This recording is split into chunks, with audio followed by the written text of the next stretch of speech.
자, 여러분 안녕하세요. 오늘은 복통 언제부터 어디가 어떻게 아프신가요? 하는 주제의 네 번째 시간입니다.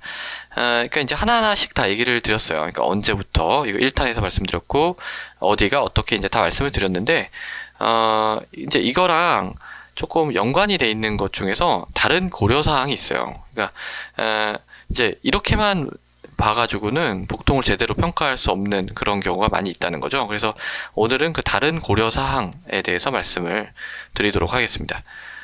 지금까지 이제 통증을 주로 놓고 생각을 했잖아요.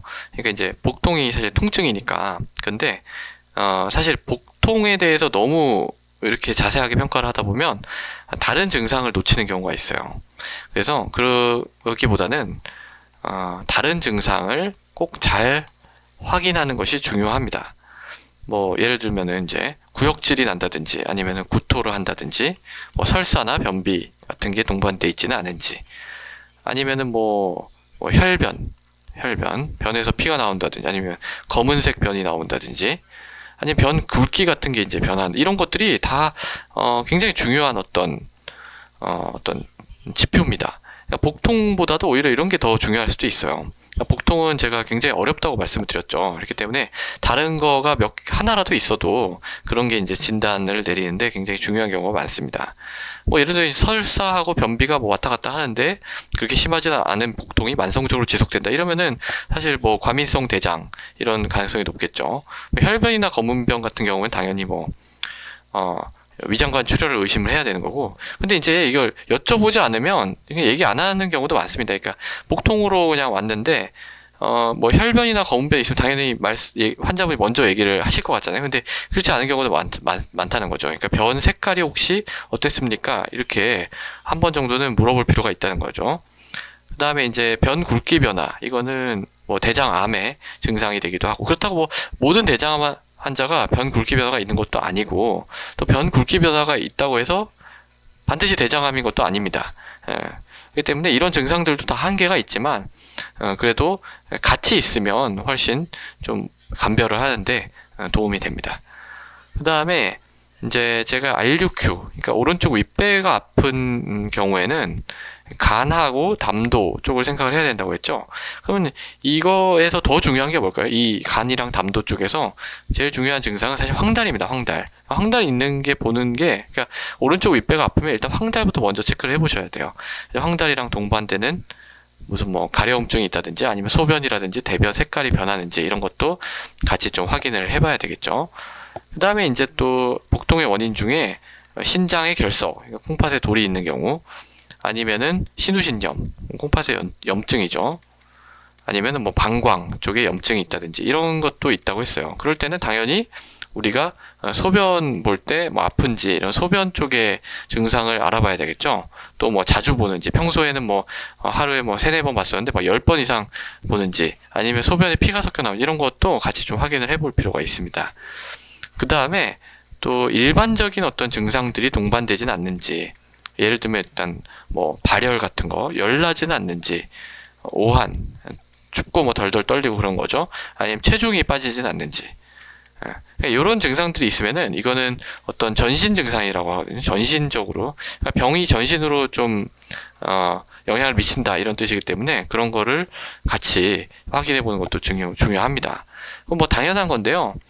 또 뭐 심장이라든지 폐 쪽의 문제일 수도 있다고 말씀드렸죠. 복통으로 나타나는 그런 문제들 중에 그게 이제 조금이라도 의심이 된다면 뭐 어떤 흉통이라든지 호흡곤란 같은 어떤 심장이나 폐 쪽 관련된 증상들도 함께 좀 고려를 해봐야 됩니다. 그 다음에 여성 같은 경우에는 조금 더 고려해야 될 부분이 많아요. 여성에서 이제 복통이 나타나는 경우에는 월경력이랄지 어떤 성관계를 어떤 그런 히스토리 이런 걸 좀 평가를 해볼 수가 있습니다. 뭐 성매개 질환이 복통으로 나타나는 경우도 있으니까요. 좀 주의 깊게 이런 병력 조사를 해볼 필요가 있겠죠. 그 다음에 이제 이것도 뭐 당연한 건데요. 과거력하고 약물이에요. 그러니까 요 부분을 조금 말씀을 드리고 싶은데 사실 과거력을 정확하게 알고 있으면 또 환자분이 이 과거에 무슨 병이 있었으면 그걸 갖다가 최대한 자세히 얘기를 해주시는 게 좋아요. 꽤나 이제 심각한 어떤 병을 다 수술하고 나면 그게 완전히 깔끔하게 해결된 경우도 있지만 그렇지 않은 경우도 많거든요. 보통 이제 다니시던 병원에 다니면은 이제 그 과거 데이터가 다 차트에 있으니까 그런 걸 미리 볼 수가 있겠지만 전혀 새로운 병원에 갔는데 만약에 복통으로 간 경우에는 그런 데이터가 전혀 없는 경우에서 처음부터 시작을 한다 그러면은 완전히 방향이 달라질 수도 있는 거예요. 뭐 예를 들면은 이제 무슨 뭐 PPPD 수술 이런 게 있어요. 이건 췌장암이 있을 때 이제 하는 수술인데 그런 걸 하고 나서 뭐 복통하고 황달이 같이 온 경우 이거는 그냥 일반적으로 복통 황달이 온 거와 완전히 다르게 생각을 해야 될 수도 있고 물론 아주 완전히 다르지 않아요. 그렇지만은 생각의 방향이 그러니까 뭐 생각의 회로가 좀 다른 쪽 회로를 사용해서 생각을 해야 된다는 뜻이죠. 이런 과거력이 있는 경우에 아니면은 뭐 HIV 그러니까 에이즈에 감염된 에이즈 환자 같은 경우에는 이 복통으로 왔어도 굉장히 드문 감염도 같이 생각을 해봐야 되는 경우가 많기 때문에 이 과거력에 대해서는 아무리 철저하게 조사를 해도 더 지나치지 않습니다. 뭐 약물 같은 경우도 마찬가지. 어떤 약을 먹고 있는지. 그러니까 뭐 다른 병원에서 먹는 약을 우리가 확인할 수 있는 방법은 없거든요. 그렇기 때문에 그 뭔가 약을 먹고 있으면 그건 반드시 좀 말씀을 해주시면 많은 도움이 됩니다. 뭐 예를 들어서 이제 엔세이드 이건 이제 비스테로이드성 소염제라고 하는 건데 관절염 같은 게 있을 때 많이 드시고 계세요. 그러니까 이런 걸 먹고 있을 때 복통으로 나타나는 경우도 많거든요. 그러니까 그런 것들 아니면 뭐 항생제를 먹고 있는 경우 항생제를 드시고 있는 경우에는 또 뭐 설사가 같이 동반이 됐다면 항생제 연관성 대장염 뭐 이런 병도 있고 해서 어떤 생각의 방향이 이 과거력이나 약물에 따라서 완전히 바뀌는 경우가 있기 때문에 그런 것도 그런 거를 주의 깊게 알아보는 것, 또 환자분 같은 경우에는 잘 말씀해 주시는 게 굉장히 중요합니다.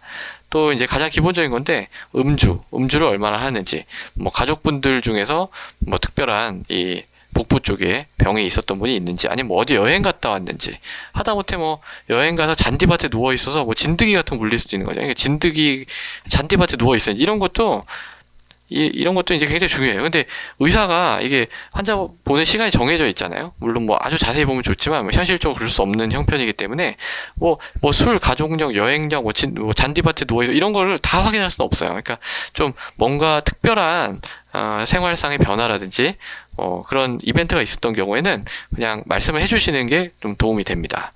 자, 그래서 오늘은 복통 언제부터 어디가 어떻게 아프신지에 대해서 그거가 아닌 다른 고려 사항에 대해서 말씀을 드렸습니다. 감사합니다.